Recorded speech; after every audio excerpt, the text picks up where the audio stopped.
Mga kapuso balay sang e-bike driver sa Lapas ginsulod sang kawatan.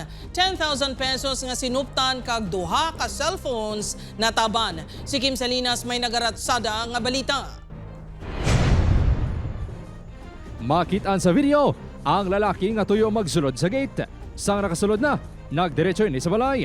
Makaligad ng pila ka minutos, nagwa ang lalaki. Ininagalang sospek sa pagpangawat sa isa kabalay sa barangay Gustilo, La Paz, Iloilo City, pasado las 2 kahapon sang kagahon. Nataban sang sospek ang masobra 10,000 pesos nga cash kag duha ka cellphones. Sunod sa tagiya sang balay, mahamuok ang tulog sini sa natabo ang pagpangawat. Supot nga ipuli, tanay bakasyon tayo sa lugar ko mo. Ahoy, tayo na supot ko ako nga dapo nga kwarta nga kinitaan ba. Ay, biyay ko i-bike. Ginkilala ang sospek kay alias Mark, tumandok sang Rosary, kag temporaryo nga nagatiner sa barangay Tagbakaro. Amigo man sang biktima ang sospek, kag nakakadto sa lugar sa biktima sang fiesta. Isa man ni siya kaboy, no? Before dire siya, no? Amo na nga makita naton sa CCTV footage nga do sulado yang area.